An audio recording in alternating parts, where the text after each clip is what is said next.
Self-criticism makes us rebel, and here's why. So a lot of us criticize ourselves to try to get ourselves to act in a certain way, and we think that this is going to be an effective behavior measure. It's not. And not only does it create the opposite reaction, but oftentimes it also creates a loss of connection with ourselves. And this is really detrimental. So essentially what happens is that self-criticism creates a polarization. There is a part of ourselves that we really like. Let's say it's the productive part. The part that, listens and gets stuff done and acts in the way that we want it to act. And we really like that part. And when that part doesn't show up, we get really critical. What's wrong with you? Why can't you be productive? Why are you procrastinating all the time? Because we have some type of emotional attachment and judgment with that part, right? If the productive part only showed up once in a while and we were like, hey, cool, productive part, this is nice. And then when it went away and we were like, well, whatever, it's also okay to not be productive, we wouldn't have a polarization. We wouldn't have the rebel, right? Because if we didn't have some type of attachment to this like part of ourselves that we really liked and we thought was like ideal, then we wouldn't have issues. But what happens for us is that we have a productive part, and then when the productive part isn't there, we start criticizing. We're like, what's wrong with you? Why aren't you being productive? Like, we need to get that productive part back. That is our favorite part, and that part means we're good. It's gonna help us be safe and good and etc. And so what happens with all this criticism is we create reactance, right? So reactance is essentially the human desire to be like, screw you when someone tells you to do something. So as we tell ourselves to do something and we're telling ourselves to be a certain way, we get a part that's rebellious. That's the reactance. And it says, no, I don't want to be productive. Screw you. I'm going to procrastinate. I'm going to watch TikToks all day. I don't want to do that, and you can't make me. And so that's when we create that polarization, the two parts that are at war with each other. So if you've ever had this kind of mind-boggling scenario where you can't figure out your own behavior, you keep like regressing, you keep like doing things that you don't understand because it's like not in line with your goals, and you're like, what the heck is going on? Why is this happening to me? And why can't I control myself, right?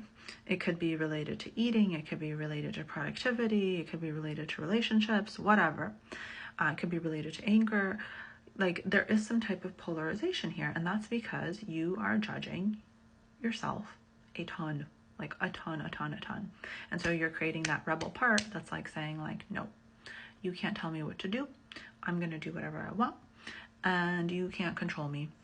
And the way to get rid of this is to diminish your criticism and to create kind of a more positive identity that you push yourself towards in a positive manner, because it's only the criticism that's really creating the polarization.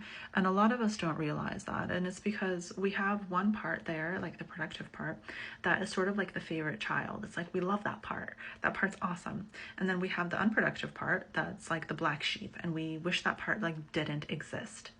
And most of you, what you're doing is you're trying to sort of like hate that part into non-existence, criticize the part into non-existence, something like that. And the thing is that your reactance will grow from that. It will get stronger and stronger and stronger. Sometimes it kind of subsides and you feel like, yes, I finally defeated it.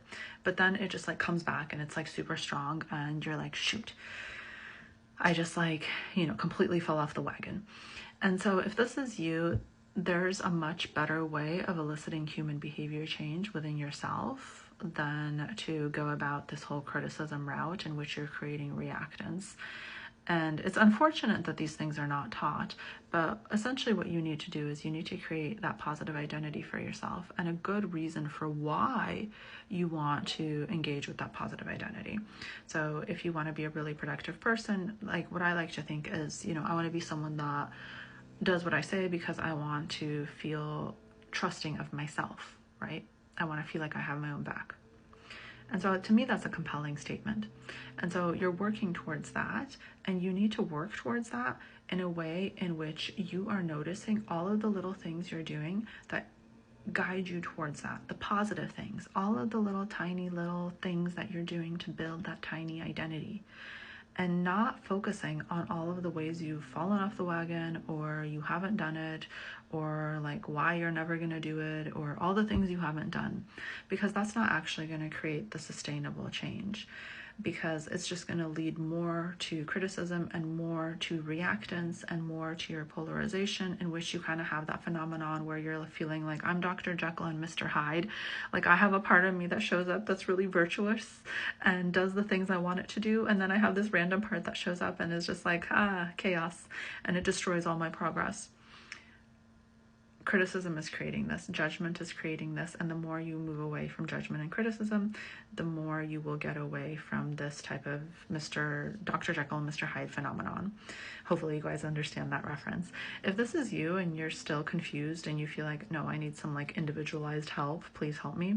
I encourage you to schedule a session, and we can do that in the session just for you specifically. All right, hope to see you there.